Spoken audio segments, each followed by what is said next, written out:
Salut, c'est Alexis et vous écoutez le podcast de Contournement sur les technologies no-code. Cette semaine, j'ai eu le plaisir de passer un moment avec Vince de Creacity pour découvrir un petit peu son parcours, sa vision du no-code, sa vision d'outils comme Notion ou Make, auxquels il forme également. Voilà, une belle discussion avec un membre éminent de la communauté no-code. Je vous laisse tout de suite avec cet échange.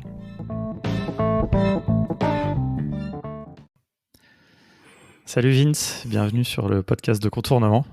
Tu es le créateur de la chaîne YouTube Creacity qui parle de no-code. Tu proposes également des formations sur des outils comme Make, Power Apps ou Notion.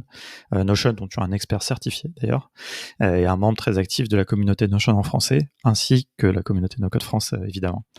Bref, évidemment, on va avoir plein de sujets à aborder ensemble. Je pense qu'on va avoir une bonne discussion, donc je ne vais pas faire plus long pour cette intro. Et je te propose, pour bien commencer, de te présenter. Bonjour, avant de me présenter, avant de commencer, je voudrais d'abord te dire merci pour l'invitation. Je suis honoré que tu m'aies proposé qu'on fasse un épisode ensemble. J'en ai même parlé à ma maman, c'est dire comment je suis fier. Donc je m'appelle Vince. Côté pro, je suis encore et toujours institut primaire ou professeur des écoles, parce que c'est pas le même nom en France et en Belgique.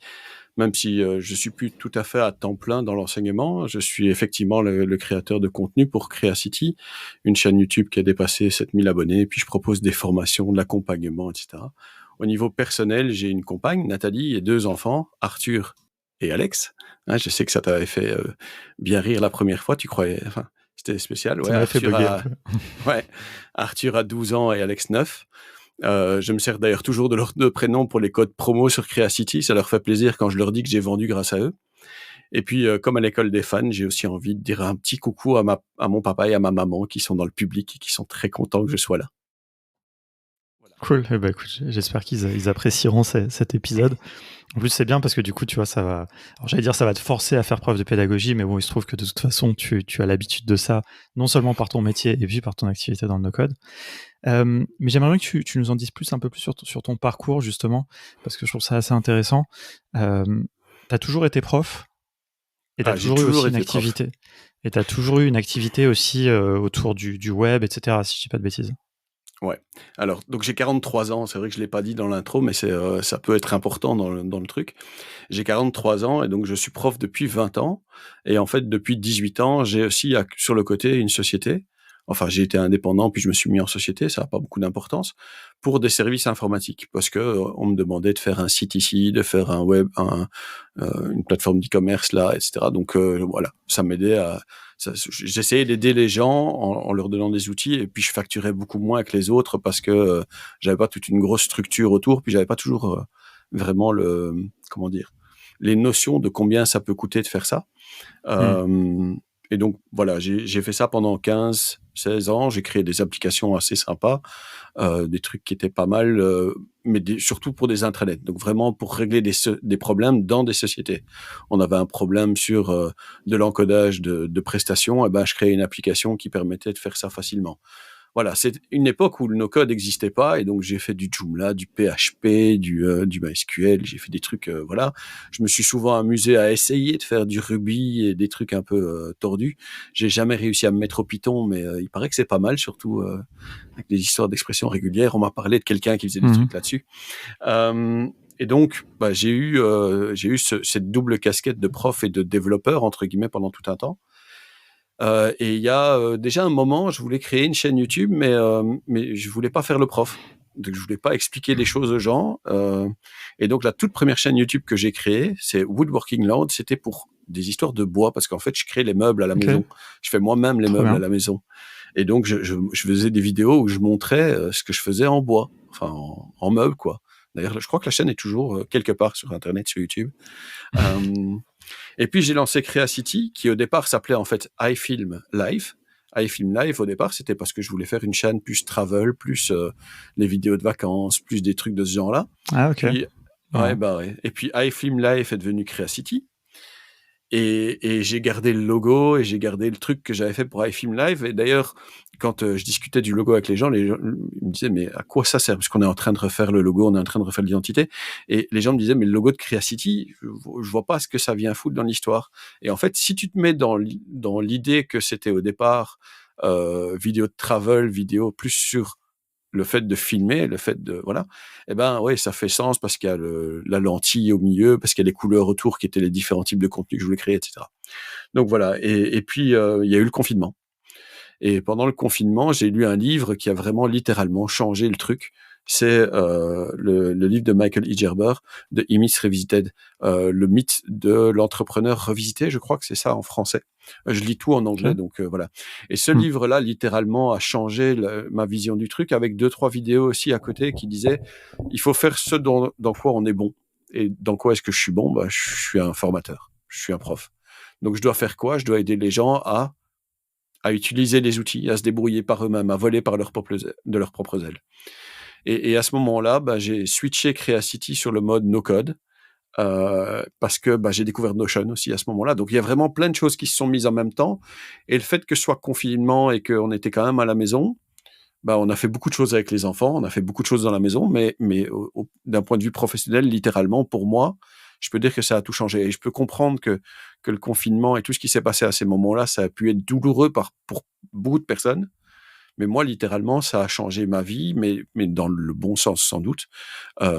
Et donc, ouais, je suis parti dans les tutos, je suis parti dans les explications, je suis parti dans les trucs comme ça. Et donc, la première vidéo que j'ai fait sur Notion est encore une des vidéos qui, chaque mois, est la plus vue, aussi bizarre que ça puisse paraître. Donc, vraiment, la vidéo 0, la vidéo 1 plutôt, du tuto débutant sur les bases de données, c'est vraiment une vidéo encore regardée maintenant. Et puis, bon, voilà, de fil en aiguille, ça s'est développé.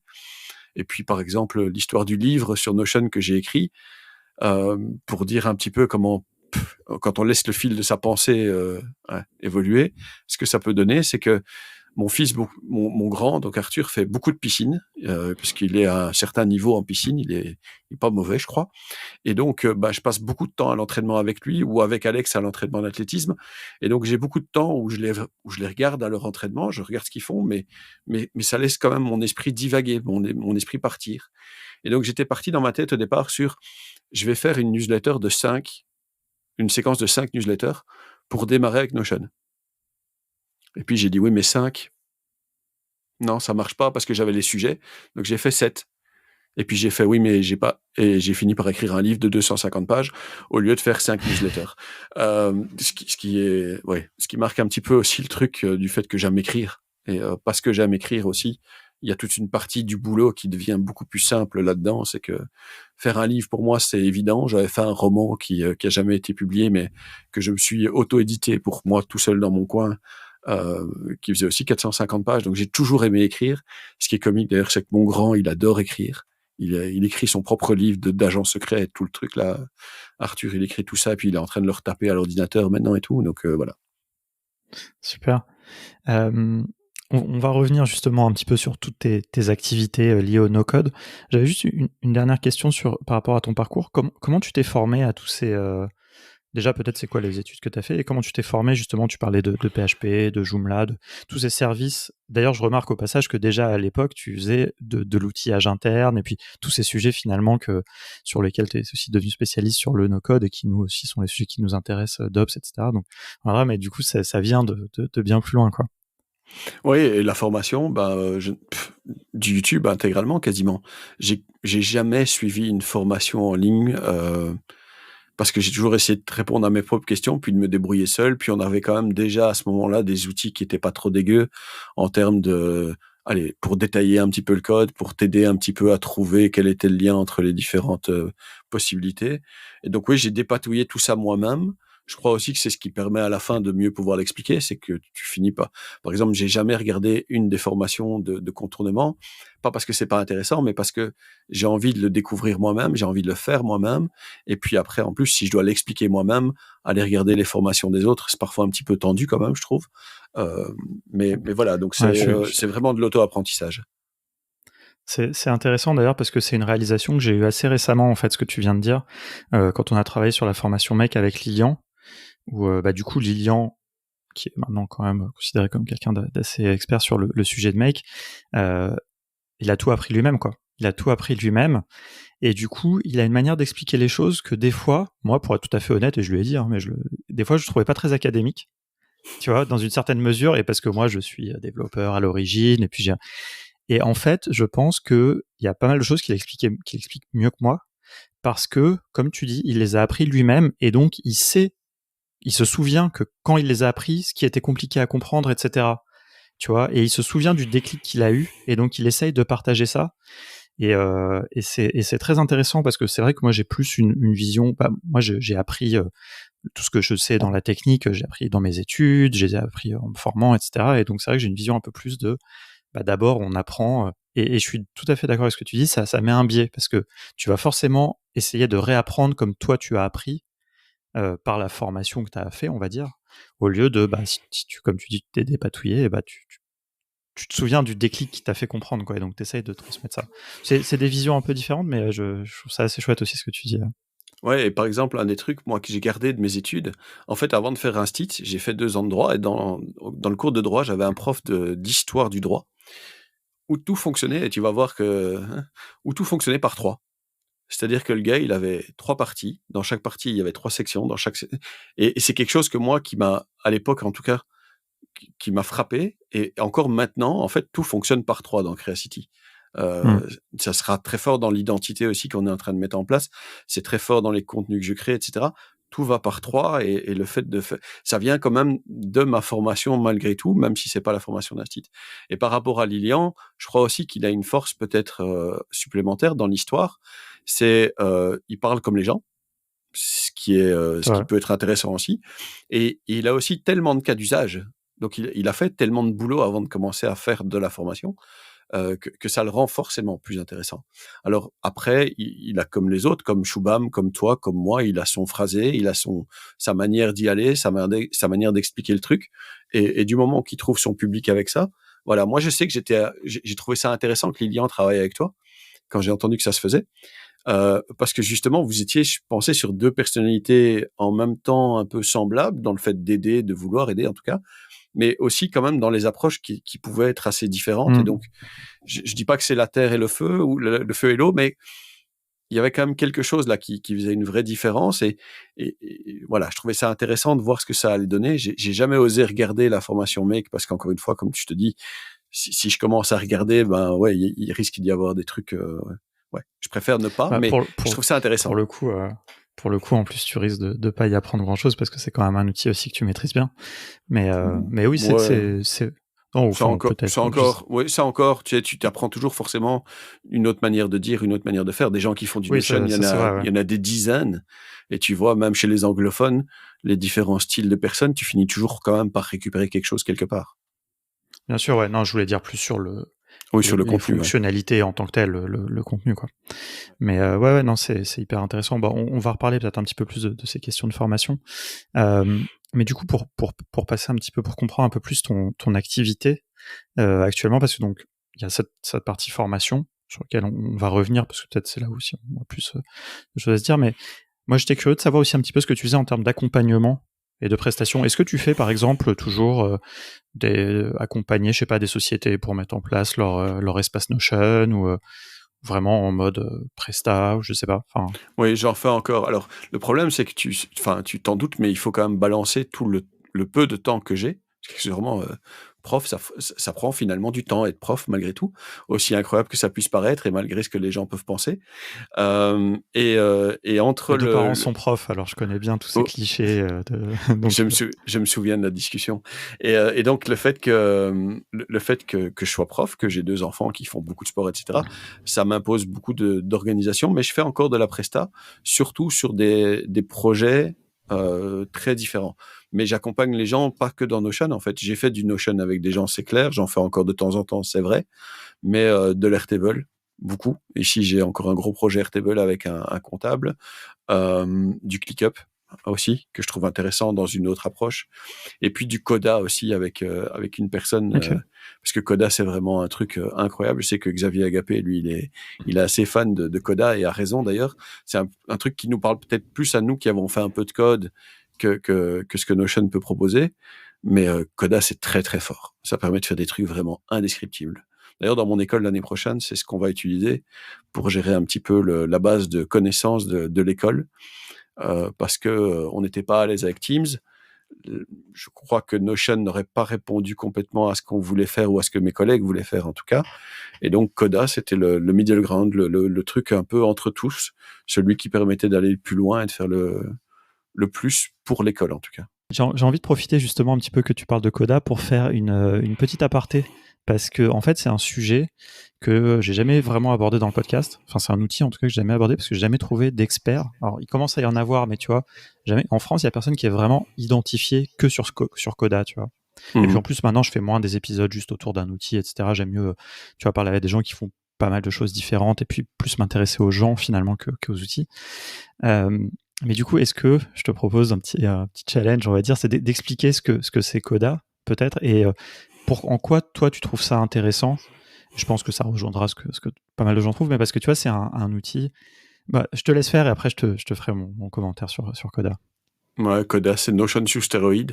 C'est-à-dire que c'est l'évolution, la prochaine évolution de Notion. Notion a beaucoup de force et beaucoup de qualité, même par rapport à Coda. D'ailleurs, normalement, je sais pas trop quand cet épisode est publié exactement, mais j'ai 3 vidéos qui sortent l'une derrière l'autre sur Coda avec la comparaison avec Notion.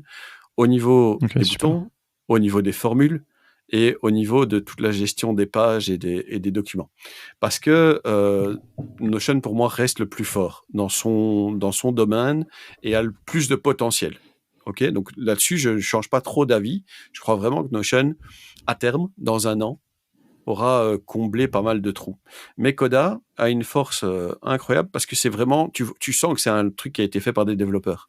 On avait discuté, toi et moi, à l'époque, d'Adalo qui était fait par des designers et Adalo, tu voyais le principe, enfin, l'attention portée au côté visuel de la chose. Et ben, chez Coda, ça pue le développeur, en fait. Et donc, tu sens vraiment que les mecs, ils ont créé des boutons actionnables. Et donc, derrière le bouton, tu peux aller taper une formule, tu peux aller taper une automatisation, tu peux aller faire des choses qui sont vraiment à un niveau que Notion ne peut pas avoir maintenant, puisque Notion, ils ont ingurgité Automate.io l'année dernière, et tu vois bien qu'ils sont dans le process de le digérer, là. Ils sont vraiment dans cette digestion du truc. Tu vois qu'il y a des choses qui apparaissent chez Notion au fur et à mesure. Par exemple, leur nouveau bouton état, là, leur nouveau statut état dans les propriétés de database de Notion, c'est clairement parce qu'ils préparent quelque chose derrière. Et même nous, ambassadeurs, on sait pas forcément quoi exactement, mais on sent bien que quelque chose arrive et forcément ça doit arriver. Et donc Coda, c'est Notion, mais moins flexible.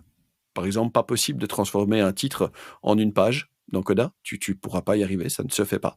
Mais par contre, plus puissant sur l'histoire des boutons, sur l'histoire des formules. Avec les formules, j'ai fait des trucs grandioses dans Coda.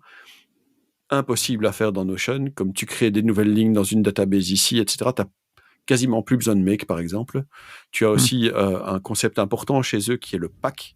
Et les packs, c'est quand tu récupères des fonctionnalités d'autres programmes, d'autres applications. Et donc, tu as un pack Google Calendar, tu as un pack Dropbox. Et tout ça, tu l'intègres directement dans ton Coda et tu peux jouer avec dans ton document. Ouais.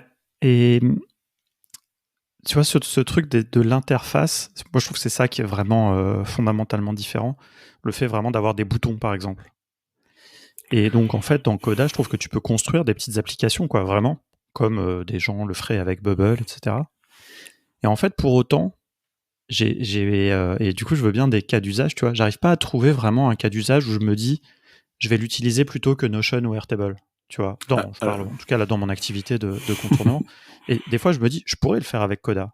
Mais comme on utilise déjà les deux autres, tu vois, et pourtant, je vois, tu vois, la puissance du truc, mais j'arrive pas à voir aussi beaucoup d'usages. Peut-être qu'il y en a de plus en plus. C'est magnifique, c'est magnifique. Tu es dans un timing incroyable. Je trouve ça fabuleux. Merci. Non, les trois vidéos, ça parle de ça en fait. Je suis là pour l'instant cette semaine. Je suis tous les midis en live sur YouTube, Twitch et tout ce que tu veux pour créer en public là. Je voulais essayer ça. Je crée en public un template de création de contenu dans Notion. Mais ce template de création de contenu dans Notion, en fait, je l'ai fait dans Coda. C'est le template, c'est l'outil que moi j'utilise dans Coda depuis 2 mois.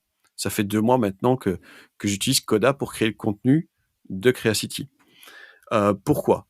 Parce que en fait, les enchaînements font que dans le processus et dans le temps que j'ai, et là on est à fond dans les ops, parce que là j'ai pas beaucoup de temps, donc il faut que je rationalise à crever. Qu'est-ce que je fais par exemple ? Je crée des titres d'abord. Et pour créer des titres, j'ai toute une procédure qui se met en place pour essayer de trouver des titres qui sont valables en fonction des outils, en fonction des problèmes et en fonction des performances que je veux atteindre. Puis après, de ces titres, je fais des campagnes. Les campagnes, c'est la base du truc. C'est une campagne, elle est publiée à telle date. Et la plupart du temps, la campagne, c'est une vidéo. Et en fait, tout s'enchaîne et les différents boutons vont me permettre, par exemple, de créer 3 tweets qui correspondent à cette campagne. Donc, dans la manière de construire le contenu maintenant, je commence par des tweets. Je commence par 3 tweets parce qu'en fait, en 3 phrases bien construites, bien gaulées, 280 caractères, bien serrées comme il faut avoir dit le début de temps. Il faut avoir dit à quoi sert cette vidéo. Et donc, ça sert à marrant, quoi comme processus de création. Ça sert de tweet, parce qu'un tweet, c'est un tweet, mais ça sert ensuite d'accroche pour la vidéo. Ça sert, puisque ça fait 3 tweets, ça fait à peu près moins d'1 minute de parole. Tu peux l'utiliser comme TikTok, comme Reel et comme Short. Et puis derrière, tout s'enchaîne et la force de Coda me permet de faire des copier-coller directement là, ici à côté. Je pourrais tout faire avec Notion et Make, c'est pas la question. Mais juste ici, tout se met en place dans Notion, dans Coda, 100% sans problème, quoi, tu vois. Au moment où je coche une case, par exemple, ça veut dire que je suis vraiment prêt à lancer la production de la vidéo. Il crée un répertoire dans Dropbox. Ça passe par Make, mais il récupère le lien, il le met là, et puis il commence à créer toutes les tâches. Et donc, par exemple, toute la création des 27 tâches, 3 x 3 x 3, je sais, ça va par 3, les 27 tâches qui sont liées à la production d'une vidéo, les 27 tâches, elles sont créées par Coda directement par l'action du bouton. C'est vraiment immense, mais ça appelle à un public qui est forcément un poil différent de Notion, qui a déjà un peu plus de background, un peu plus d'expérience, qui a déjà structuré tout le truc. Moi, la grande force de Notion, c'est que tu peux y structurer ce que tu veux. Plus encore que Airtable, dans laquelle tu peux difficilement créer du contenu. Notion, ça reste pour moi l'outil maître de la création de contenu, de la structuration du démarrage. Mais aussi, à un moment ou l'autre, Notion a forcément ses limites, comme tous les outils. Et donc, je crois qu'à un moment ou l'autre, tu sors de Notion quand tu as vraiment tout structuré, quand tu as vraiment tout mis en place, et tu vas réutiliser des outils externes. Et je vois bien des gens qui ont utilisé tâches et projets dans Notion, mais qui à un moment ou l'autre vont vers ClickUp, parce que naturellement, ClickUp, c'est un outil de gestion de tâches et de projets, ce que n'est pas Notion.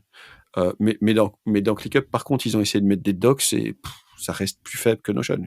Donc, voilà, moi, Notion, c'est vraiment l'élément central. Quand tu commences et que tu as zéro structure et que tu sais pas où tu vas, je prends Notion parce que justement, c'est une page blanche et tu peux tout en faire, tout transformer, tout relier d'une manière assez souple. Mais dans ce que moi, je fais là maintenant en création de contenu, avec le fait en plus que j'essaie de travailler avec des gens et de puis être tout seul, parce que ça aussi, ça fait partie du processus de grandir, pour l'instant, Coda est mieux adapté. Mais ce que je fais dans Coda, j'arrive à le faire dans Notion avec une petite couche de complexité en plus que je dois utiliser Make au milieu. Mais un jour, Notion va redevenir l'outil. Parce qu'un jour, Notion, ils vont mettre des boutons, c'est quasiment pas possible qu'ils s'en privent. Ils vont mettre des automatisations, c'est clair et net. Donc, ils sont juste là maintenant dans une période où moi, j'ai besoin d'avancer et je suis plus au niveau purement structuration. Je suis au niveau, il faut que ça produise vite, quoi. Ouais, c'est intéressant ce que tu dis sur Notion. Parce que moi je me pose la question, tu vois. Moi j'espère qu'ils vont mettre des boutons, etc. Tu vois, clairement. Mais est-ce qu'ils vont le faire, tu vois? Est-ce que c'est sûr? Est-ce que ça les ferait pas diverger justement de cette vision plus wiki, tu vois, qui est un peu l'héritage de Notion finalement. Enfin, je sais pas, tu vois, et de la même manière les automatisations, tu vois, par exemple, ils ont dit quand ils ont donc Notion a racheté il y a moins d'1 an Automate.io, qui était un concurrent de Zapier à l'époque, et en fait, ils ont apparemment ce qu'ils ont dit ce que j'ai lu dans le communiqué de presse qui était il y a pas très longtemps, c'est que ils ont absorbé l'équipe, ils ont arrêté le produit Automate.io, et les équipes travaillent sur les intégrations à d'autres outils, quoi. Mais est-ce que ça veut dire qu'ils vont faire, comme le fait Airtable par exemple, un outil d'automatisation à l'intérieur de Notion? Je sais pas, j'espère, pourquoi pas, tu vois, ça serait très intéressant. Mais je sais pas, j'ai du mal à voir la vision, tu vois, de ça. Et ça, c'est fou parce que même nous, comme ambassadeurs, on est relativement limité là-dessus aussi. Donc, on a forcément un peu plus facilement contact avec les équipes et tout, mais pas tellement que ça au final, quoi. Tu vois, moi, j'ai déjà discuté une fois ou deux avec les développeurs de chez Notion, entre autres l'équipe qui a récupéré Automate.io, Mais c'est dur, effectivement, de savoir où ils vont. Et moi, enfin, mon espoir reste de revenir dans Notion complètement pour tout, parce que j'ai encore toute une partie de ce que je fais qui est dans Notion, quoi. Et j'ai pas spécialement envie de tout repasser dans Coda. Voilà. Bon, et puis, le fait que j'ai passé mon système de production de contenu dans Coda, c'est aussi parce que, encore une fois, si je sais le faire, je peux après l'expliquer.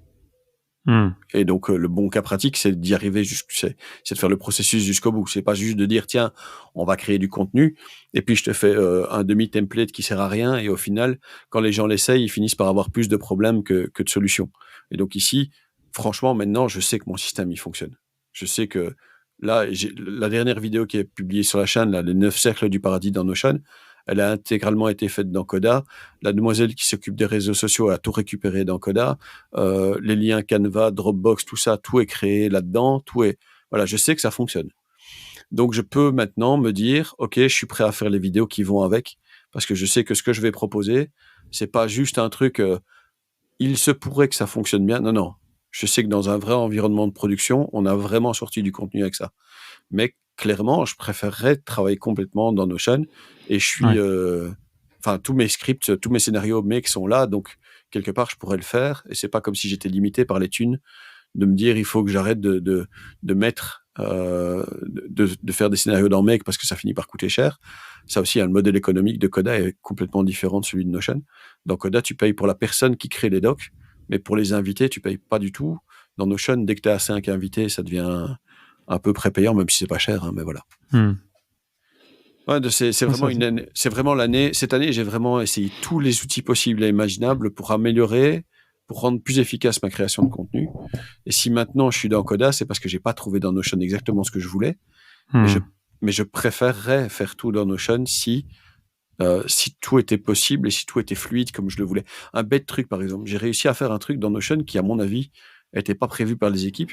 J'ai réussi à faire une sorte de lien cliquable pour faire une sorte d'appel à un webhook. Parce que j'en avais marre de devoir attendre que mec passe 15 minutes à faire le truc.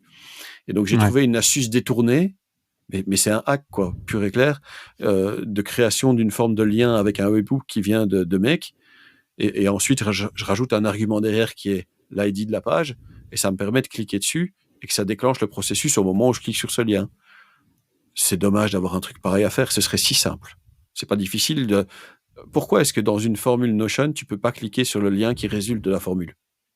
Je veux dire, c'est pas une automatisation en tant que telle, mais ça simplifierait tellement la vie. Il y a comme ça plein de petits détails où tu te dis...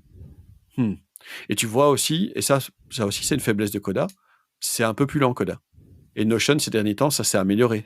Et je crois qu'ils n'ont pas envie de mettre tout ça dans la balance, et ils ont peur, à mon avis, des performances. Ils sont en train de tellement grossir chez Notion et d'ajouter tellement de fonctionnalités qu'à mon avis, ils ont aussi peur de devenir à nouveau trop lent. Et ça aussi, c'est... Bien sûr. Et ils ont raison d'en avoir peur, parce que plus tu as des utilisateurs, plus tu risques aussi ton business. Tu vois, en décevant ce volume d'utilisateurs, si t'as, enfin, tu vois, ça peut avoir des gros impacts par rapport à ton chiffre d'affaires, etc. Si tu déçois des gens, et la vitesse, on le sait, sur Internet est extrêmement importante, les performances et tout. Enfin, on passe tous dans la communauté No Code notre temps un peu à parler de ça, et d'un outil à l'autre, et tout ce sujet revient tout le temps. Donc, ils ont raison, je pense. Et c'est ça d'ailleurs qui fait que je trouve que des gros outils, enfin, des outils no-code plus établis comme Webflow, etc., deviennent beaucoup plus lents à sortir des nouvelles fonctionnalités. C'est parce qu'ils ont besoin, ils ont raison, d'être beaucoup plus soucieux de toutes ces choses-là, alors que des outils qui sont jeunes, comme Glide au début, etc., ils sortaient des nouvelles fonctionnalités toutes les semaines, et puis ils s'en foutaient un peu s'ils cassaient quelque chose ou pas. C'était pas grave, parce qu'ils n'avaient pas encore beaucoup d'utilisateurs, quoi. Il y a un peu ce truc, et je pense que Notion, clairement, est devenu tellement énorme, à la fois en termes de fonctionnalités et d'audience, et de nombre d'utilisateurs, que forcément ça entrave un peu leur plus d'inertie, quoi. Ouais, et ça, je crois que c'est un sujet, et toi, tu dois avoir une vision assez particulière de la chose aussi. J'ai l'impression aussi que dans les 15 ans où j'ai fait du développement, il y a forcément eu des changements, il y a forcément eu des évolutions. PHP a évolué, est devenu plus rapide, on a idée. Et en fait, les outils no-code, ils sont en train, à mon avis, de vivre la même chose, c'est-à-dire que ils permettaient de faire des trucs sympas au début, et puis maintenant, ils veulent rajouter des fonctionnalités pour devenir les monstres qu'ils auraient jamais dû être. Et peut-être que à un moment ou l'autre, par exemple, prenons les interfaces de Airtable, par exemple. c'est un truc, je sais pas, ça a l'air un peu bâtard, ça a l'air un peu canard boiteux comme histoire. Hmm. C'est bien, mais c'est pas bien. C'est pas mal, mais enfin, à quoi ça sert? Alors que Airtable est exceptionnel pour faire ce qu'Airtable sait faire. Hmm. Alors, est-ce qu'on veut vraiment aller plus loin? Est-ce que c'est nécessaire que ça aille plus loin? Et là, je crois que tout le monde essaye de se rapprocher de tout le monde. Et au final, est-ce qu'on va pas finir avec une bouillie du style Microsoft qui, chaque fois qu'ils essayent de lancer un truc ou de reprendre une idée, ils en font une sorte de bouillie parce qu'ils doivent s'intégrer dans un truc tellement Hmm. énorme que ça en devient impossible. Bah, tu vois, c'est très intéressant parce que ta réflexion là, c'est exactement ce qui a fait que je posais la question tout à l'heure de savoir est-ce que Notion, par exemple, va mettre des boutons dans la possibilité de mettre des boutons, tu vois. Parce que moi, quelque part, je pense qu'il devrait pas, tu vois. Je pense qu'il devrait pas. C'est forcément tout le monde l'attend, tout le monde voudrait qu'il le fasse, tu vois. Mais il y a aussi un peu un truc de garder, je sais pas comment dire, un peu, tu vois, Notion, il y a cette notion un peu de minimalisme aussi, je trouve, tu vois, on connaît tous l'histoire, ça a été un peu conçu au Japon et tout, donc il y a ce truc, c'est très, très propre, tout doit être simple, tu vois, t'as le command slash, s'il commence à y avoir 12 000 trucs dedans, s'il commence à y avoir trop de fonctionnalités, ça peut un peu, je pense, perdre son essence.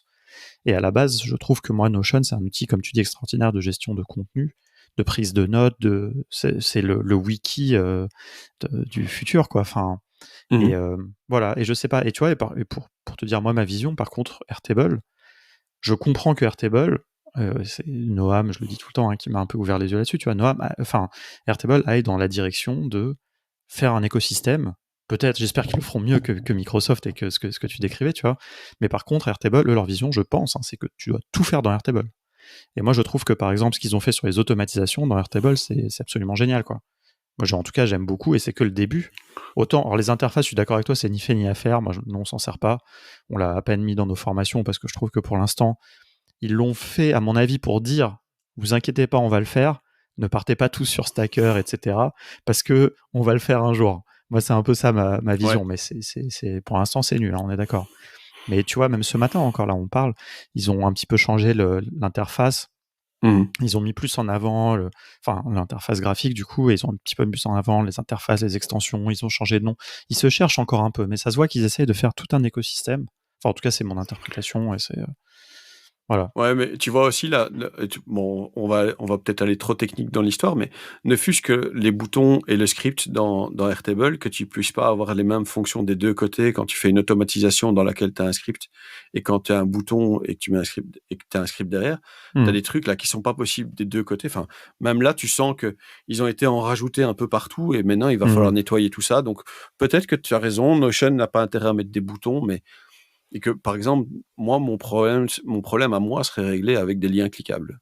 Que la formule te sorte un lien, qu'avec une formule, Oui, tu puisses créer un lien et que ce lien soit cliquable.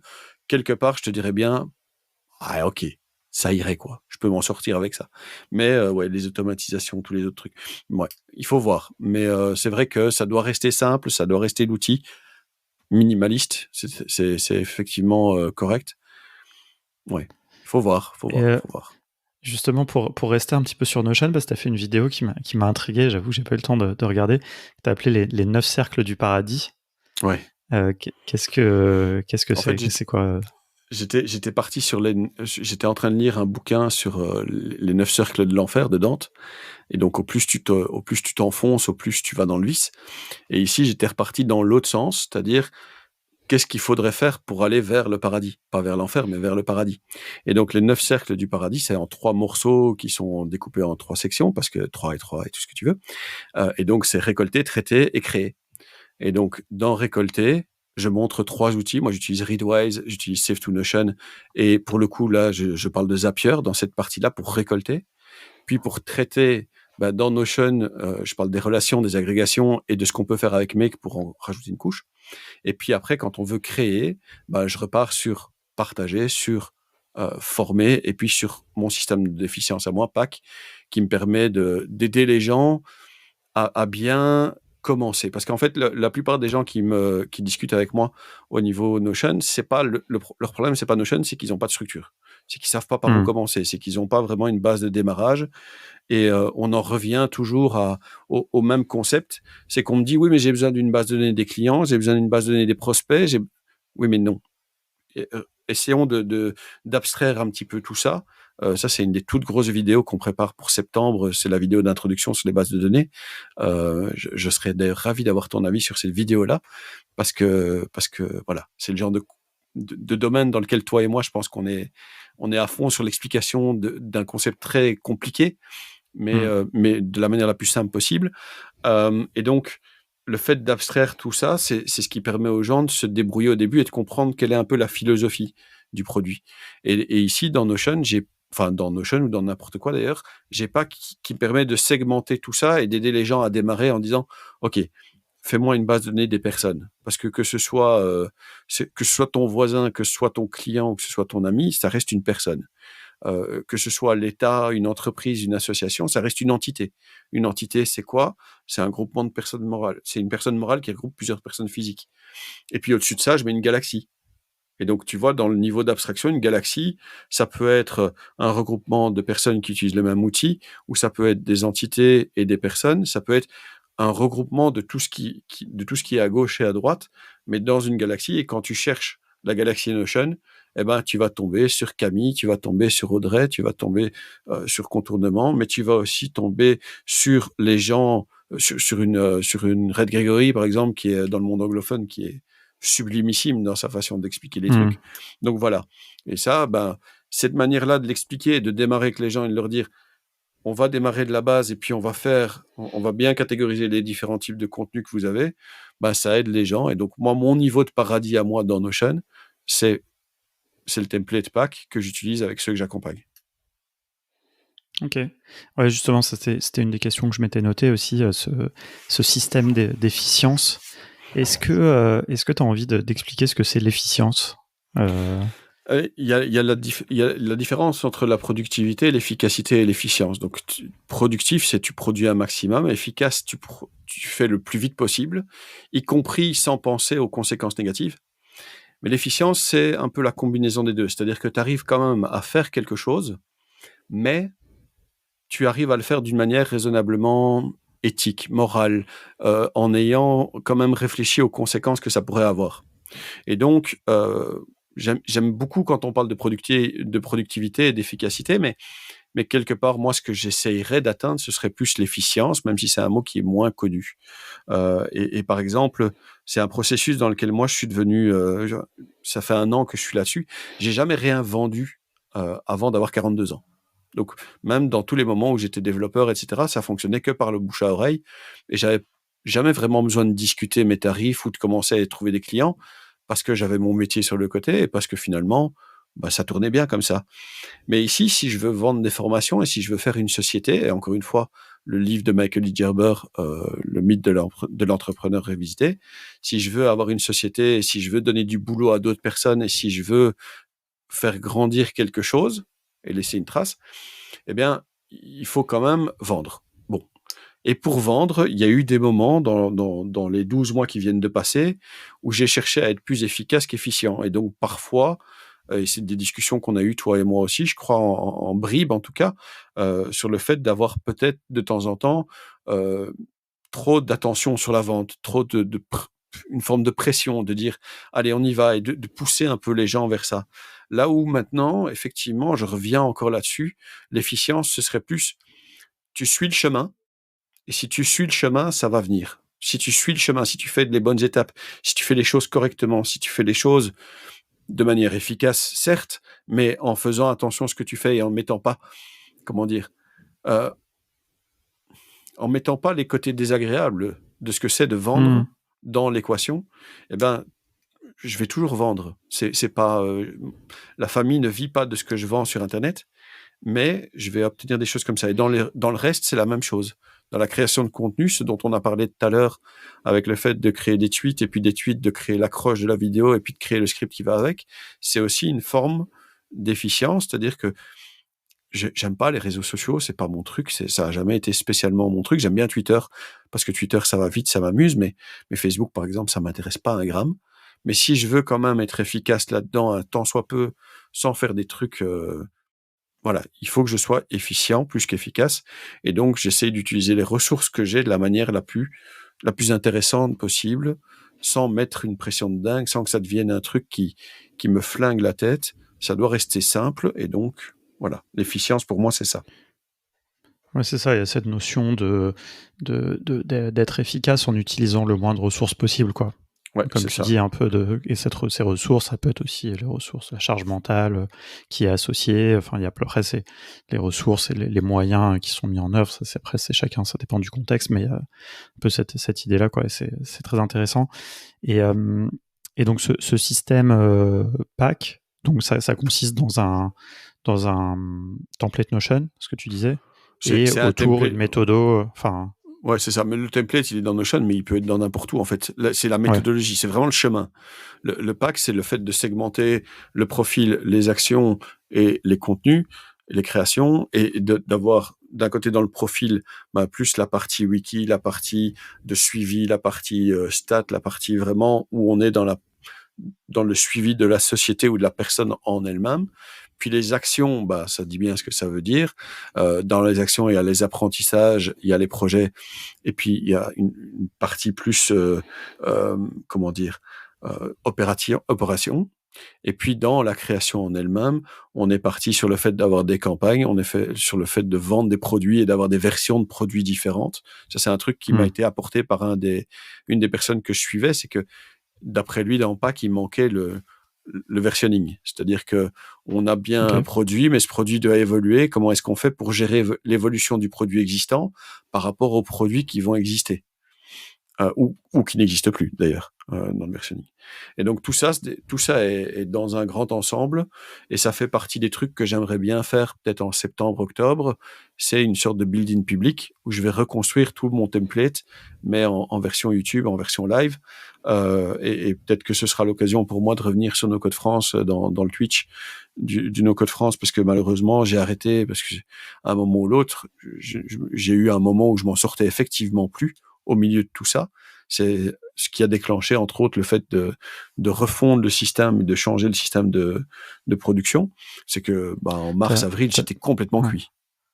Ouais, t'as fait une petite vidéo même là-dessus où tu Ouais. t'expliquais un peu exploser en plein vol, comme tu disais, il me semble. Ouais, exploser en plein vol et délaisser Notion, mais pas abandonner Notion, mais délaisser parce qu'à un moment ou l'autre, c'était plus le truc que j'avais besoin pour être efficient et exploser en vol parce que, oui, clairement, à un moment, j'avais sorti vraiment beaucoup de contenu ces derniers mois et beaucoup de formations, puis à un moment ou l'autre, ça finit toujours par péter à un moment ou l'autre.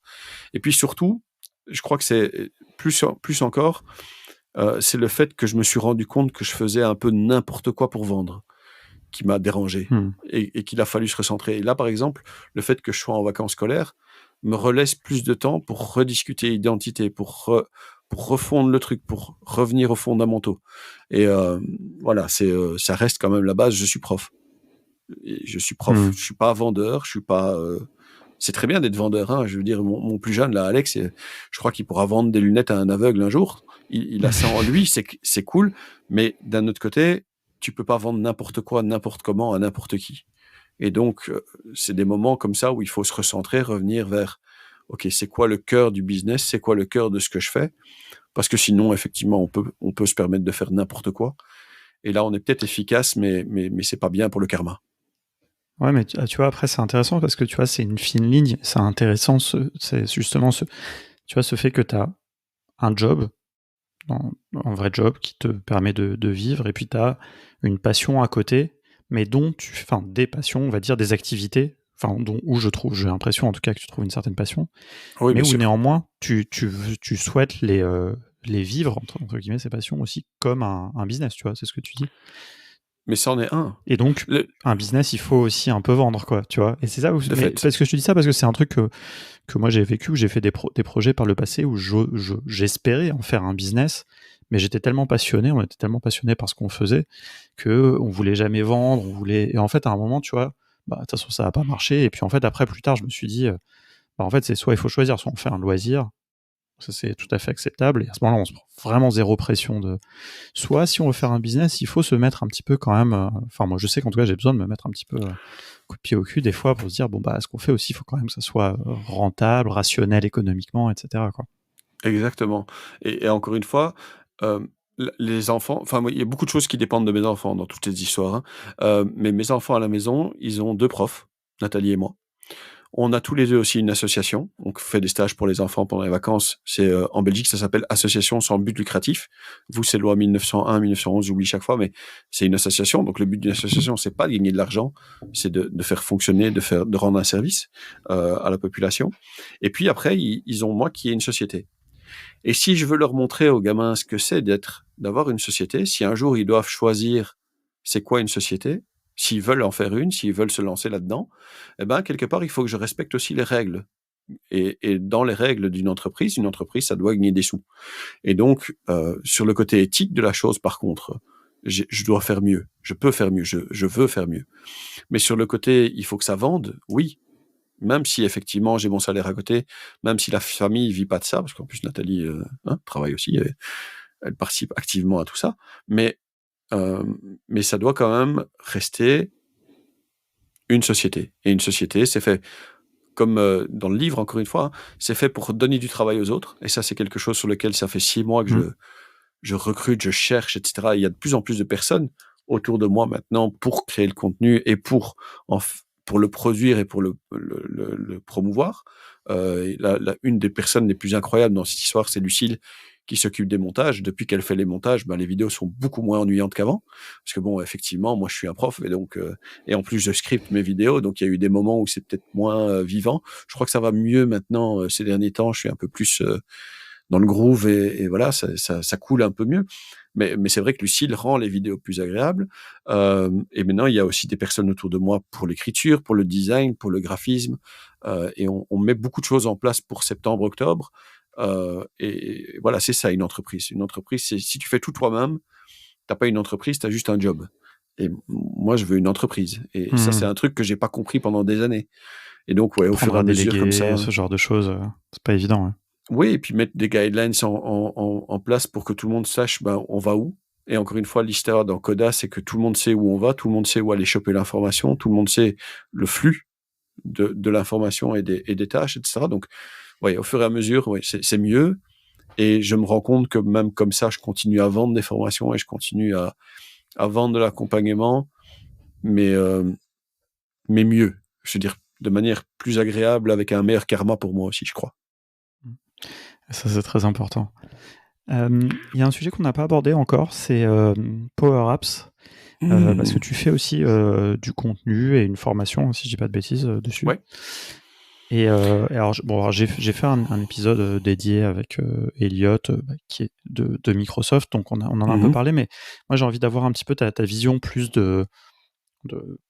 d'experts communautaires, j'allais dire, je sais pas, ça veut rien dire en plus, mais plus de mecs qui travaillent pas chez Microsoft, quoi, on va dire clairement. Et voilà un peu là-dessus, parce que c'est un outil, je trouve, dont on parle pas beaucoup.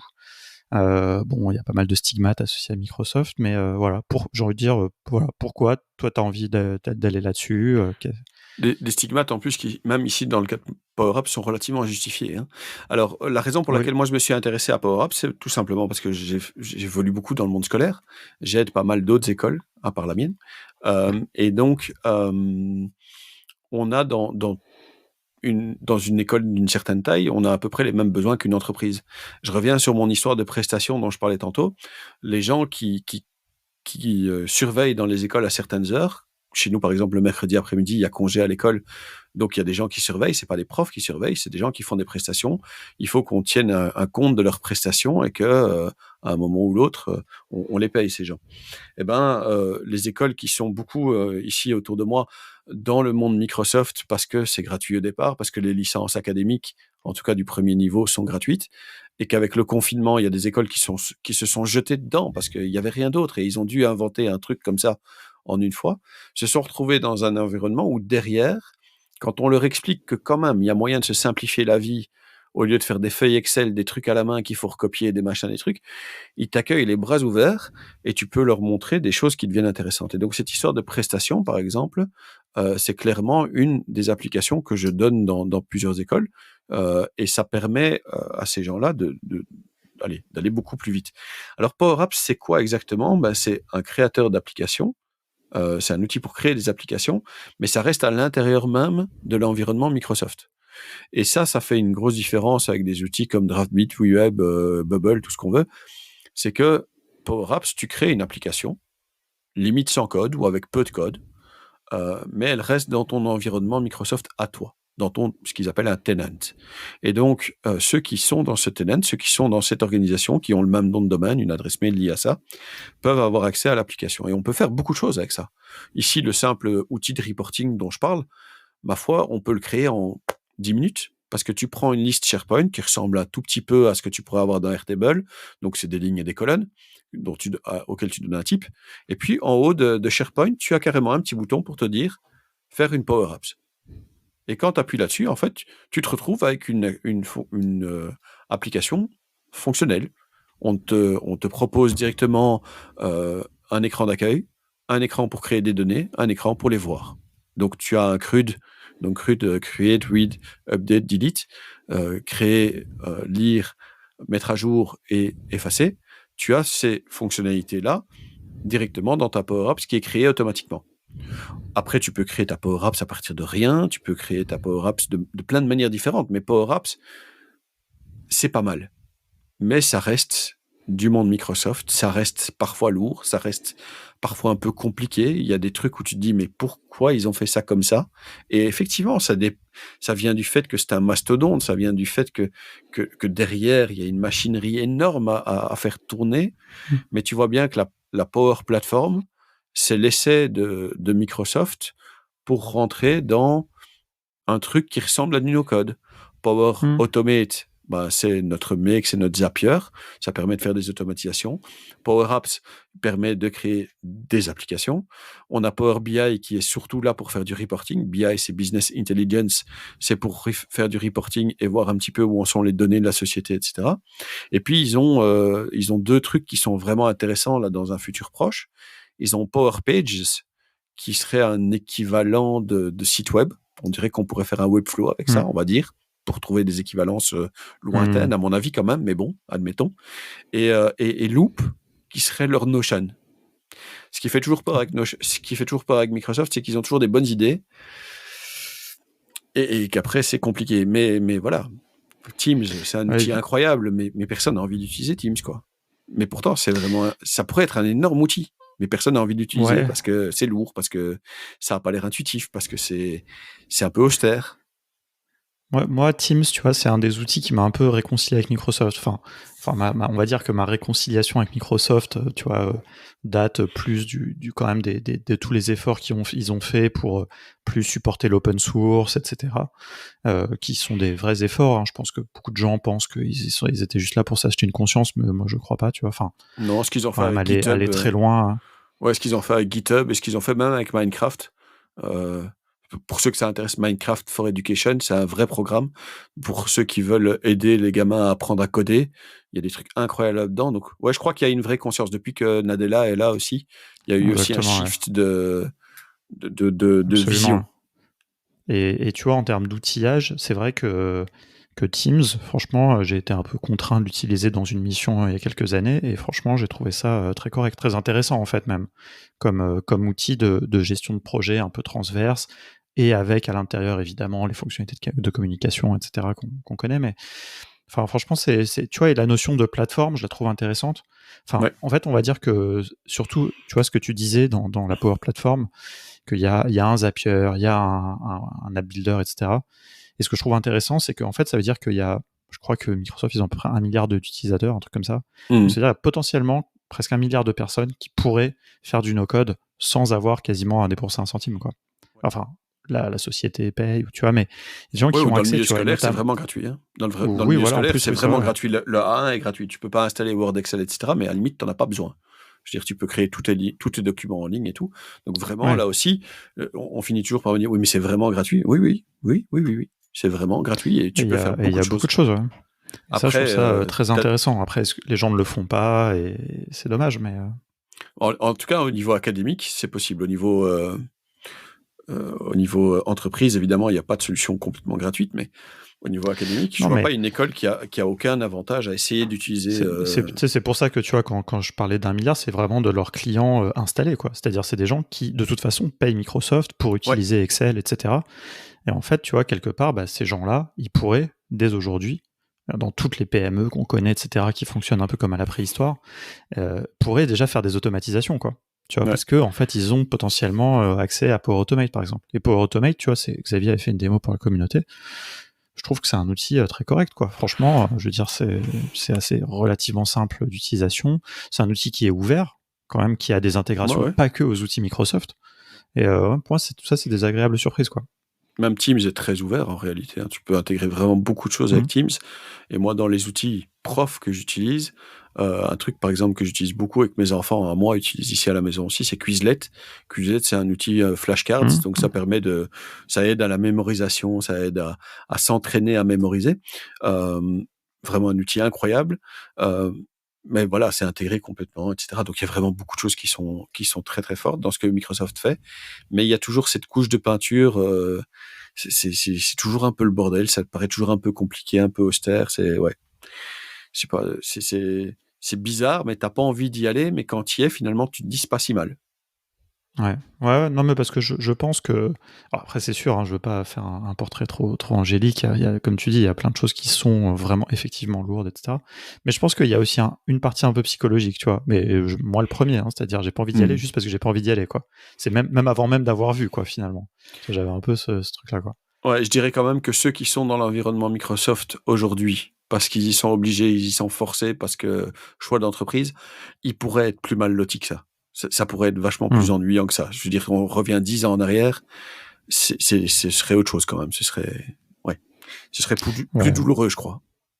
Bien sûr, ouais. Non, mais les choses évoluent et voyons ce qu'ils vont faire dans les 5-10 ans à venir, quoi.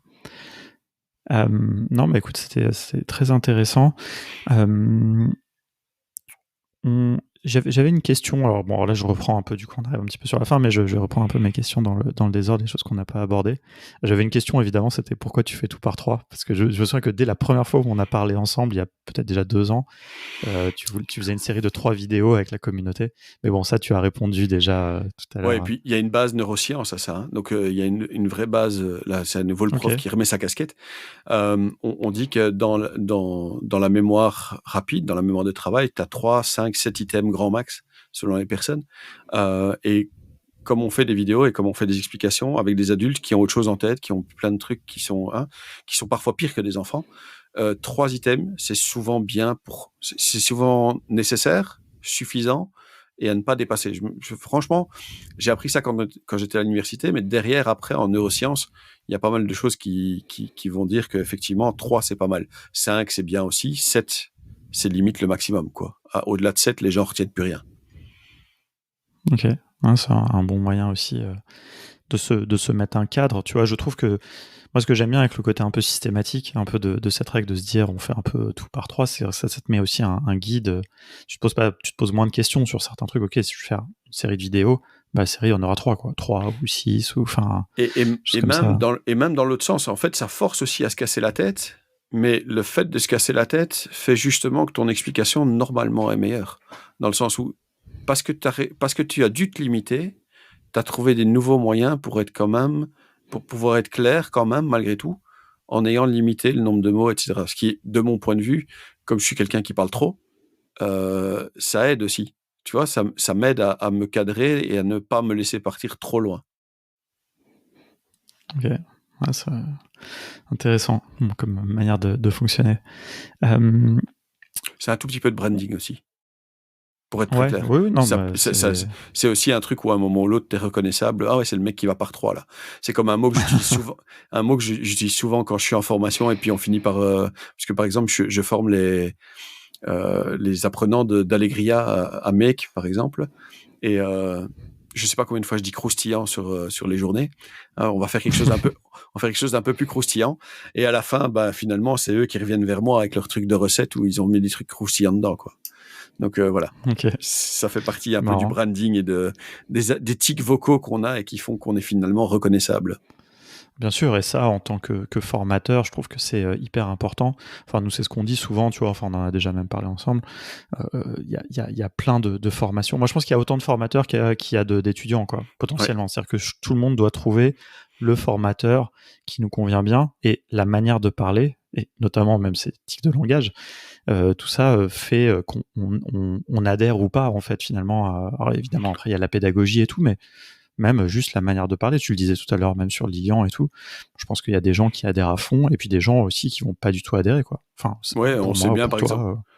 dans le monde de Notion, on sait très bien que Shubham, par exemple, il a sa place, il a une place très importante dans l'histoire et il a sa manière d'expliquer. Mais combien de fois les gens me disent, bah, on a regardé la vidéo de Shubham et puis on a regardé la tienne.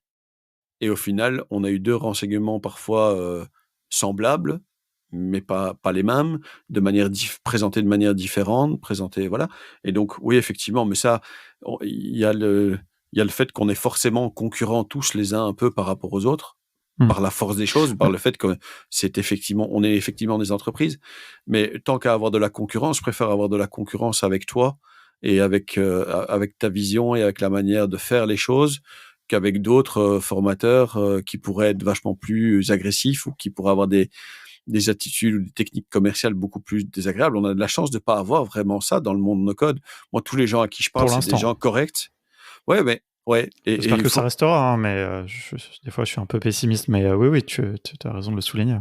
Ouais, mais par exemple en France aussi, pourquoi est-ce qu'on a plus en France, ça je remarque avec les ambassadeurs de Notion, on a plus de femmes aussi dans le monde francophone, j'ai l'impression. Par exemple, dans le monde germanophone, j'ai l'impression qu'il y a quasiment aucune femme dans tous ces trucs-là. Euh, et ici, en France, on a la chance dans tous les outils de no-code d'avoir aussi des femmes spécialistes. Dans Notion, on a Plus Camille, on a spécifiquement dans Audrey, Notion, hein. etc. Oh, écoute, dans Airtable, là, j'ai C'est vu avec Julien Motet, là, il a fait une série de vidéos avec une demoiselle là qui s'en sortait bien. Là, maintenant, son nom m'échappe, mais voilà. Élise, Euh, il me semble. oui, ça doit être ça, Ouais. oui. Puis, allez, même dans l'association, il y a quand même pas mal de demoiselles. Là. Il y a Tentage de trucs qui est Carole, chouette, bien là, sûr. Ouais, qui mais est tu vois, incroyable. Carole, Donc, Carole a montré quand même qu'il y avait une disproportion, c'est-à-dire que dans la communauté Notion, on est sur une parité à peu près, d'après les statistiques en tout cas auxquelles on a accès, ouais. notamment dans la communauté Notion en français, on est sur du 50-50 quasiment, alors que plus, dans la communauté No Code France plus générale, certes il y a des femmes, heureusement, mais pas dans des proportions de parité, quoi. Mais je crois que Et on doit travailler là-dessus. et toi, tu sais pas, dans le monde francophone, on n'est pas mieux loti que dans d'autres domaines, que dans d'autres cultures, disons ça comme ça. Enfin, ouais. J'aurais Ce du serait à mal à fouiller, te ce serait à dire. voir, mais Ouais, il faudrait voir. Je sais pas si on a très peu de stats sur tout ça, malheureusement. J'ai envie de te dire oui parce que tu vois un peu parce que j'ai l'impression que j'idéalise un petit peu aussi tout ce qui se passe en France ou en tout cas dans la francophonie, tu vois, dans tout cet écosystème qu'on a créé. Mais je saurais pas, tu vois. En fait, voilà. on est la seule communauté aussi fédérée et sur laquelle C'est on vrai, peut avoir des choses visibles en fait. c'est Parce vrai. qu'aux États-Unis, tu vois, par exemple, tu sais, chaque outil un peu a ses experts, quoi.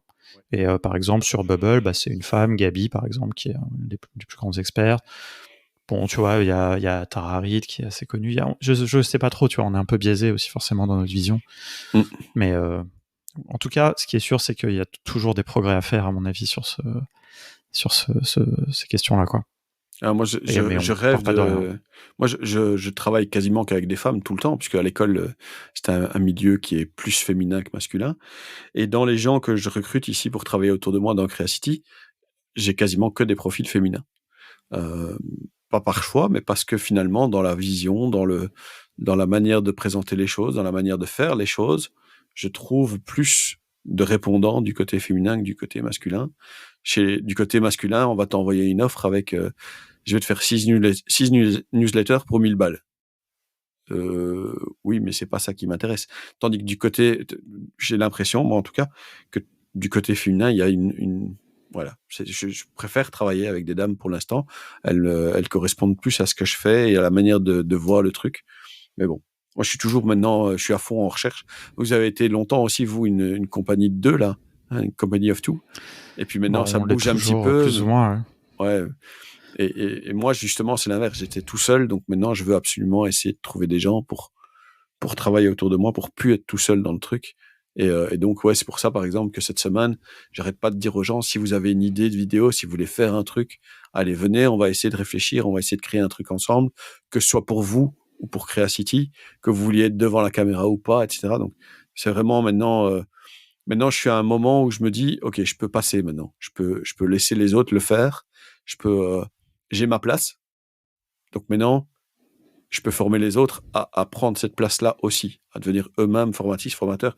Il y a des gens qui n'ont jamais été profs, et tu en es le meilleur exemple, mais où tu sens qu'ils sont faits pour ça. Et il y Ah en a ouais. plein des gens comme ça. Tu as dans toutes les boîtes, le gars, tu l'appelles parce que chaque fois que tu as un problème, tu appelles le même gars. Tu vois, hey, Mehdi, viens un peu parce que j'ai un truc qui fonctionne pas là à nouveau. Et puis le Mehdi, il vient, il te l'explique et il te le fait nickel chrome et tu as tout compris et tu sais. Enfin voilà, c'est génial quoi. Et ouais, moi je rêve maintenant. Ça, c'est la prochaine étape de mon évolution à moi, de Creacity en tout cas. C'est d'avoir plus de gens qui créent du contenu, de les aider à créer du contenu et continuer la formation Airtable qu'on veut faire. Je sais même pas si elle verra un jour le jour. Elle a sa structure, tout est déjà cadenassé, mais il faut tourner, il faut faire le contenu en lui-même. Est-ce que c'est encore vraiment ce vers quoi je veux aller ou pas, ou est-ce que vraiment je me dirige vers ceux qui veulent créer du contenu en plus? Tout ça, c'est un peu le futur de 2023. Qu'est-ce que 2023 va être pour moi? Ça risque d'être quand même très fort, encore plus tourné vers les autres, et peut-être un peu moins auto-centré que 2022. J'espère en tout cas. Écoute, c'est hyper intéressant et on sera là pour le voir. Tu as anticipé complètement mes dernières questions, donc c'est parfait. C'est parce que j'ai vu l'heure qu'il était. Demander... non, mais c'est nickel. J'ai une petite dernière question en forme de conclusion peut-être. Est-ce que tu as envie de partager peut-être, je sais pas, un peu tu nous as pas mal parlé de la manière dont tu travaillais, etc., de ces contraintes de temps, tu vois, que tu as. Est-ce que tu as quelques conseils peut-être de productivité, les choses un peu les plus... tu as partagé pas mal de choses, mais tu vois, pour les gens qui nous écoutent, des choses actionnables. Pour moi, le principal truc sur lequel je reviens, c'est que tout le monde est capable de créer quelque chose si on structure. Si tu te retrouves devant une page complètement blanche, la plupart du temps, effectivement, tu vas pas t'y mettre. Tu vas trouver n'importe quel moyen de procrastiner et de faire autre chose parce que c'est impressionnant, la page blanche. Mais si tu veux créer quelque chose, que ce soit une activité, une formation, un article, tout ce que tu as envie, commence par mettre un minimum de structure en place. OK, je veux parler de quoi? Je veux faire quoi? Et c'est là que je reviens avec PAC ou avec le système par 3, avec le concept d'efficience. Dans ce que j'ai montré tout à l'heure, par exemple, dans le live que j'ai fait tout à l'heure sur Creacity, c'est comment je crée un script de vidéo. Et au final, c'est pas comme si c'était follement inventif. En réalité, c'est d'abord et avant tout une histoire de structure. Et seulement à la fin, il faut essayer de mettre une petite phrase par-ci par-là. Tu te laisses porter par le texte et tu finis par faire une feinte ou par dire un truc un peu comique dans l'histoire. Mais n'importe qui est capable de mettre des idées sur un papier. Et puis n'importe qui est capable même de les mettre dans le bon ordre et de structurer un peu le truc, de barrer certaines choses. Et donc j'en reviens toujours à la même chose. On est capable de beaucoup plus que ce qu'on pense si on structure ou si on est un petit peu accompagné. Et là, je reviens à mon truc de prof. Ça fait 20 ans que j'enseigne maintenant. Ça fait 20 ans que j'ai des élèves de 10, 11, 12 ans qui ressemblent beaucoup aux adultes en réalité, dans le sens où ils sont eux-mêmes dans une phase de construction, comme beaucoup d'adultes qui sont en train d'essayer de trouver un nouveau chemin. Ils sont en construction d'eux-mêmes. Et qu'est-ce qu'ils ont besoin? Ils ont avant tout besoin d'avoir confiance. Et ceux qui n'ont pas confiance, c'est parce qu'ils savent pas comment faire ou par où démarrer. Et donc, là où moi j'ai quelque chose à apporter dans cet ensemble-là, c'est la structure. C'est de dire, OK, reste cool, ça va aller, on va faire les trucs étape par étape, et tu vas t'en sortir, tu vas trouver le chemin, un jour tu vas le trouver. Parce que si tu respectes un peu les grandes règles, si tu essayes de faire les choses dans l'ordre, le chemin est plus important que la destination. Le chemin est plus important que le résultat. Tout le monde cherche à gagner la Coupe du Monde au foot. Mais il n'y a qu'une seule équipe qui va gagner. Par contre, dans le chemin qui t'amène jusque-là, tu peux faire quelque chose de grand quand même. Moi, c'est vraiment le plus important. Fais ton chemin. Et ton chemin, il est fait avec des balises, il est fait avec des règles, avec ton petit baluchon, qu'est-ce que tu mets dedans, etc. Qu'est-ce que tu as dedans. Mais il faut quand même commencer le chemin. Tu peux pas t'arrêter avant même d'avoir commencé. Donc il faut se Il y a une lancer. citation comme ça dans le monde des startups, ou je sais plus, mais enfin, il faut aimer le process, finalement, de ce qu'on fait et pas le but à atteindre. Le but, voilà, on y arrivera, mais d'abord, il faut être, je sais plus, c'est amoureux du process ou un truc comme ça. Enfin, voilà, il faut aimer ce qu'on fait, quoi. Faut aimer ce qu'on fait, et ça peut amener loin, quoi. Ouais, il y a un des gars, là, c'est Ali Abdal, qui fait beaucoup de vidéos en anglais sur la productivité, etc., qui dit justement, c'est le chemin et pas la destination. Mais ça vient d'autre part, hein. C'est un autre auteur qui a écrit ça un jour dans un livre. Le chemin plutôt que la destination. Et Oui, c'est une citation de voyage, ouais, mais c'est vrai qui s'applique assez bien. Ouais. Mais c'est, ouais. Enfin, on transpose le chemin à l'activité qu'on fait pour atteindre un objectif, quoi. Ouais, et quel objectif, hein? Parce que, ouais, on a parfois tendance à se mettre des objectifs qui sont peut-être incroyables, impossibles. Alors, et on est forcément frustré parce que l'objectif, est-ce qu'on peut l'atteindre un jour? L'objectif, c'est de suivre le chemin. C'est un débat, hein. C'est une discussion qu'on a eue avec Stan à Lisbonne, mais si tu te mets un objectif trop atteignable, du coup, si tu te mets un objectif atteignable, une fois que tu l'as atteint, qu'est-ce qui te reste? Ouais, mais bon, moi je pense que c'est tout à fait. Ça, c'est un truc d'ailleurs qu'il y a dans Company of One, dans le livre justement qui nous a un peu inspiré cette expression et tout, que je te conseille. Hein, d'ailleurs, je sais pas si tu l'as lu, mais qui est hyper intéressant. Okay. C'est un super bouquin. Je suis en train de le finir là justement. Je l'avais jamais vraiment lu à vrai dire, même si on en parle souvent. Et il disait aussi, c'est très important de se fixer c'est plus une vision business, mais ça peut être vrai dans tout. C'est-à-dire aussi de se fixer un objectif. Par exemple, un chiffre d'affaires à atteindre. Et une fois que tu l'as atteint, tu t'arrêtes de travailler, quoi. Tu t'arrêtes de travailler jusqu'à la fin de l'année.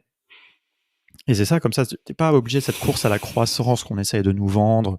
Bon, je vais pas aller trop loin dans les discours de gauche, etc. Mais il y a un problème quand même avec cette croissance infinie qu'on nous vend et cette course à la croissance et tout. Et c'est vrai, ça s'applique aussi dans notre vie du quotidien. Et voilà, on peut se satisfaire aussi.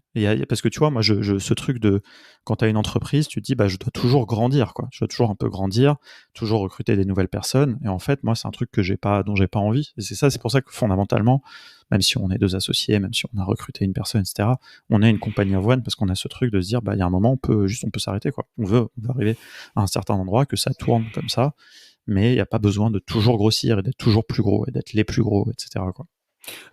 Je peux entendre ce que tu dis. De mon point de vue, l'histoire du chemin plutôt que de la destination, c'est justement de se dire, si tu fais les choses dans l'ordre, le reste viendra. Et donc, même en termes de croissance, etc., si tu fais les choses comme il faut, c'est pas que tu te sens obligé de grossir. C'est que ça vient avec le fait de faire le boulot proprement. Et là, peut-être que c'est une manière, encore une fois, entre efficace et efficient. Si tu fais les choses correctement, si tu fais les choses dans l'ordre, si effectivement tu recrutes parce que tu as des gens qui sont meilleurs que toi. Moi, mon objectif, j'ai déjà dit à ceux qui veulent travailler avec moi, l'objectif, c'est de devenir le plus mauvais de la pièce. À part pour un truc. À part pour la formation. Ouais. Le formateur, c'est moi, on est d'accord. Ou celui qui cadre le truc, c'est moi, parce que effectivement, ça reste entre guillemets ma vision, même si elle est toujours améliorée par les autres. Mais autour de moi, dans tout ce qu'il y a à faire autour, je peux trouver quelqu'un qui est meilleur que moi. Lucille, dont on a parlé pour les vidéos, elle est meilleure que moi pour le montage. C'est très bien. Et c'est respecter pour moi le process de dire je trouve quelqu'un qui est meilleur que moi. Parce que si elle fait ça mieux que moi, potentiellement, il y a plus de gens qui vont être intéressés à regarder. Si je trouve quelqu'un qui fait des designs plus propres que moi, que les gens ont plus envie de regarder que moi, bah c'est bien parce qu'en fait, ça nourrit la vision. Ça permet à plus de gens de se débrouiller. Ça reste dans les valeurs euh, qui sont de mettre les gens au cours du projet pour mieux les aider et surtout à la fin, de leur permettre de voler de leurs propres aides. Si je veux arriver à faire ça, il faut quand même être visible. Parce que sinon, s'il y a personne qui te voit, ça sert à rien non plus. Il y a cette, je sais pas, c'est ma mère qui adorait ce film parce qu'il y a Kevin Costner dedans, Fields of Dreams, où en fait la phrase c'est si tu le construis, ils viendront. Mais tout le monde sait que c'est pas vrai. C'est pas parce que je crée une formation que les gens vont venir la voir, ça n'a aucun sens. C'est pas parce que je mets des vidéos sur YouTube que les gens vont venir forcément la voir. Donc il y a tout un contexte autour qui fait que si je veux accomplir la vision, il faut respecter le chemin. Et si je respecte le chemin, alors oui, ok, ils viendront automatiquement. Mais sans faire, sans aller trop loin, sans aller taper à crever dans les trucs de mailing qui font mal ou de pubs et de pop-up dans tous les sens qui font que si tu cliques pas dans les 2 minutes qui suivent, tu crèves et tu vas perdre l'accès à la promotion. Si on pouvait éviter ça, ce serait mieux quand même. Ben, on est bien d'accord. Écoute, ça fait une très belle conclusion, un bon mot de la fin, je pense. Ouais. Merci beaucoup pour tout ça, pour cet échange. Où est-ce qu'on peut te suivre en priorité? Enfin, te suivre, évidemment, je vais mettre le lien de la chaîne YouTube, etc. Où est-ce qu'on peut te contacter plutôt si les gens veulent... Si vous êtes plutôt dans le monde Notion, je reste le plus actif possible, même si ces derniers temps c'est difficile, sur le Discord de Notion en français. Sinon, simplement Twitter, c'est le plus facile. De toute façon, à peu près partout, c'est Creacity. Sans le point au milieu, à part sur le site évidemment. Mais sinon, à peu près partout, si tu tapes Creacity, tu dois pouvoir tomber sur moi. Je crois que j'ai trouvé un jour des Colombiens qui avaient un autre truc Creacity dans un coin, mais je pense que les gens ont compris que j'avais pas un chapeau à grand bord et que donc c'était pas moi. Mais donc à peu près partout Creacity, ce sera très bien. Ok, ça roule. Bah écoute, je mettrai les liens principaux et puis voilà. Et puis évidemment, tu es sur le Slack de No Code France aussi, où on pourra continuer la conversation. Il faut jamais oublier de te poser des questions.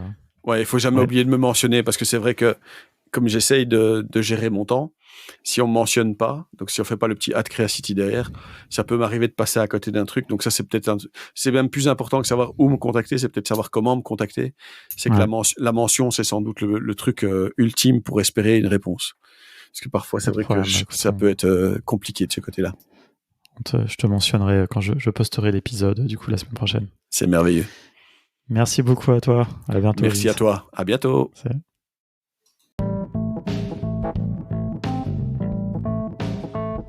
Merci beaucoup d'avoir écouté cet épisode jusqu'au bout. Encore une fois, encore un épisode assez long. Je pense que vous l'avez compris, j'apprécie tout particulièrement ces échanges avec des membres de la communauté qui ont un avis un peu expert, avec qui on peut rentrer un petit peu dans ce no-code game. Voilà, donc j'étais très content d'avoir l'occasion d'échanger un peu plus longuement avec Vince, que j'ai eu l'occasion de rencontrer à Bruxelles. On avait pas mal accroché autour d'une bière et puis on s'est vu aussi à Paris. Mais voilà, et donc c'est toujours un peu différent aussi quand on enregistre. Voilà, on peut en prendre un petit temps un petit peu plus dédié et se focus un petit peu plus sur le parcours. Ça aussi, vous l'avez compris si vous écoutez ce podcast depuis longtemps, je suis toujours très curieux de savoir qu'est-ce qui a amené les gens aux outils no-code, finalement, qui sont des outils très récents, donc beaucoup de gens ont un passé avant. Voilà, comme Vince par exemple, qui a un passé autour de la formation et de la pédagogie, et puis aussi du monde du numérique. Donc voilà, tout ça influe forcément un peu sur les profils de chacun. Voilà, écoutez, c'est l'été, il fait très chaud, donc je vais économiser ma salive. J'espère que de votre côté il fait pas trop chaud au moment où vous écoutez ça. Et puis j'en profite pour vous annoncer tout simplement, là pour une fois, j'oublie un peu une fois sur deux de parler un peu de l'épisode suivant. Il se trouve que j'ai enregistré tout à l'heure en fait cet épisode, voilà, il y a un peu des boucles dans le temps donc voilà, au moment où j'enregistre là la fin de l'épisode 94 avec Vince, j'ai déjà enregistré l'épisode 95 avec Jonathan Lefebvre, voilà, que vous connaissez peut-être, un expert autour de la productivité qui a travaillé chez Capitaine Train, qui a écrit un livre super intéressant sur le service client. Bref, quelqu'un que je pourchasse un petit peu depuis quelques temps. Voilà, on a échangé pas mal de fois, mais on a attendu un bon moment avant d'avoir le bon moment pour enregistrer cet épisode. Voilà, encore une fois, préparez-vous, ça sera une longue discussion. Voilà, et puis après il y aura un dernier épisode, et puis on fera une petite pause, donc on sera à l'épisode 96, on fera une petite pause au mois d'août, et puis à la rentrée, j'ai déjà prévu a priori les épisodes 97, 98 et 99 je pense, voilà, qui nous emmèneront doucement sur cet épisode 100, qui sera un petit peu... je sais pas, je l'ai déjà dit, moi j'aimerais bien faire un épisode en public, alors je sais pas trop, ça risque de tomber à peu près aussi au moment où on va partir à Athènes avec Stan et puis avec d'autres membres de la communauté pour notre deuxième édition de la No Code House. Donc on va voir ce qu'on va faire, et puis est-ce qu'après il y aura une petite pause, je sais pas trop, on va voir, on va réfléchir, là il y a à la fin de l'année, il y a un petit peu peut-être un petit peu moins d'épisodes qui seront publiés, on essaiera de faire des choses quand même toujours quali. En fin d'année, il y aura un épisode solo aussi, je pense, encore de rétrospective. J'ai eu des très bons feedbacks sur cet épisode un petit peu expérimental que j'avais fait en fin d'année dernière. Et puis voilà, et puis surtout à la rentrée, on va lancer une nouvelle offre chez Contournement autour des ops. Donc ça va nous prendre pas mal de temps. Donc peut-être qu'il y aura aussi la nécessité de faire un petit peu moins de podcasts. On verra, tenez-vous au courant, abonnez-vous. Et moi je vous dis à très bientôt parce qu'au moment où je vais arrêter et appuyer sur le bouton fin de l'enregistrement, je vais devoir aller faire un call avec des gens d'Airtable. Je vous dirai, je sais pas ce que ça va donner, mais on verra. Allez, abonnez-vous au podcast et à très bientôt. Merci beaucoup.